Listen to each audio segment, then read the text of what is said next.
बिहार के भागलपुर से बीजेपी के विधायक इंजीनियर कुमार शैलेंद्र ने अपने बयानों से आरजेडी पार्टी को किया टारगेट। कहा आरजेडी मुसलमानों की पार्टी है।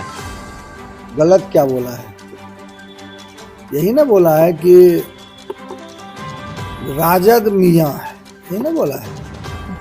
और जब राजद वाले हमको कहते हैं कि भाजपा हिंदू है तो हम लोग तो कोई इस पर प्रतिक्रिया नहीं देते हैं। वहीं भाजपा विधायक ने मुसलमानों पर विवादित बयान देते हुए कहा कुछ लोग जो हिंदुस्तान में रहते हैं और देश विरोधी बात करते हैं, ऐसे लोग देश और समाज के लिए खतरनाक है। आप देख लीजिए पूरे देश में आतंकवादी कौन है, देशद्रोही कौन है, मस्जिद पर मंदिर का अवशेष कहाँ मिलता है, उसको कौन बनाया है। तो ये सारे गतिविधि कौन करते हैं? मुसलमान करते हैं। और मुसलमान का साथ कौन देता है? राजद वाले देते हैं। इसमें गलत क्या बोला है? भाजपा विधायक के मुसलमानों पर दिए गए विवादित बयान से मच गया सियासी बवाल। लालू यादव की पार्टी आरजेडी ने इस बयान की निंदा करते हुए इसे कहा दुर्भाग्यपूर्ण।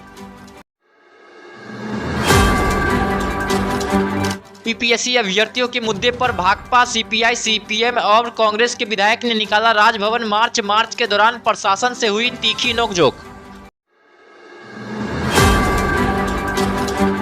राजभवन मार्च कर रहे सांसद विधायकों के साथ प्रशासन की हुई तीखी नोकझोंक, जिसको लेकर विरोध में सड़क पर ही बैठ गए सभी विधायक और नेता।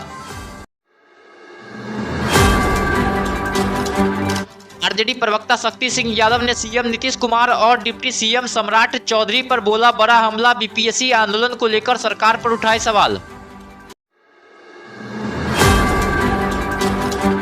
शक्ति सिंह यादव ने कहा बीपीएससी आंदोलन को लेकर मुख्यमंत्री और डिप्टी सीएम दोनों ने चुप्पी साध रखी है। उन्होंने कहा जब परीक्षा केंद्र रद्द किए गए तो उसके पीछे का साक्ष्य और प्रक्रिया क्या थी।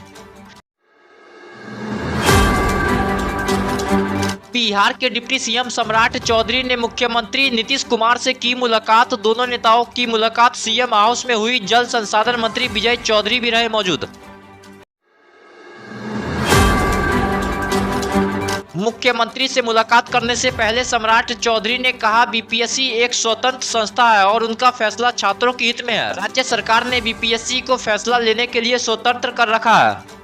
देखिए, बीपीएससी एक ऑटोनॉमस बॉडी है, वो स्वतंत्र है। पूरी तरह सरकार उनको फ्री हैंड दिए हुए है।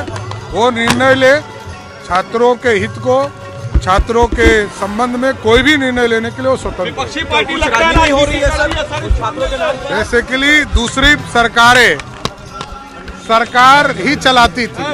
हमारा ऑटोनॉमस बॉडी है, वो तय करेगा कि वहाँ छात्रों का हित क्या है।